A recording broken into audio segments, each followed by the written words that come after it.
T'es au lycée et t'as rien capté sur les suites numériques. C'est une notion pas si facile que ça et pourtant qui tombe chaque année au baccalauréat. Dans cette vidéo, je vais te donner les 3 points essentiels à connaître pour tout comprendre ensuite sur les suites numériques. Premièrement, qu'est-ce que c'est qu'une suite numérique? Une suite numérique, c'est une liste infinie de nombres qui sont ordonnés.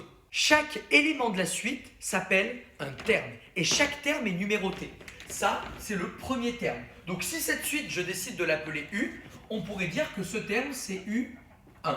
Celui-ci, c'est le deuxième terme, on pourrait dire que c'est U2. Et on pourrait faire ça jusqu'à l'infini. Parfois, le premier terme, qu'on appelle aussi terme initial, ne commence pas à 1, il commence à 0. C'est juste une question d'exercice, d'énoncé d'exercice, et donc du coup on aura un décalage. Celui-ci deviendra U1, etc. jusqu'à l'infini. Dans tous les cas, les nombres que vous trouverez ici, on dit qu'on les trouve en indices, seront forcément des entiers naturels. On ne pourra jamais calculer par exemple U de 1,3 parce que le 1,3e terme n'a aucun sens. Ensuite, il faut savoir calculer les termes d'une suite. Et donc c'est la deuxième chose que je dois vous apprendre, comment calculer les termes d'une suite. Première méthode, par une formule explicite. On dit qu'une suite est définie par formule explicite si on a une expression de un en fonction de n. Cela revient à dire qu'on peut calculer directement n'importe quel terme juste à partir de l'indice du terme. Par exemple, si je veux calculer u de 10 000, eh ben c'est super simple. Je n'ai juste qu'à remplacer n par 10 000.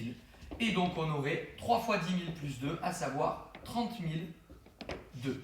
Et enfin, on peut calculer les termes d'une suite par récurrence. Ça veut dire en fait qu'on a une formule qui va nous dire comment passer d'un terme à l'autre en nous donnant bien sûr un point de départ. Par exemple, cette suite est définie par récurrence. Pourquoi? On vous dit que le terme de rang n plus 1, le terme d'après, c'est 3 fois le terme d'avant plus 2. Et on vous donne le point de départ. Donc si par exemple vous avez envie de calculer U1, eh bien on va dire que c'est 3 fois le terme d'avant. Donc le terme d'avant U1 c'est U0 plus 2. U0 on vous le donne, ça va faire 3 fois 1 plus 2 et ça va faire 5.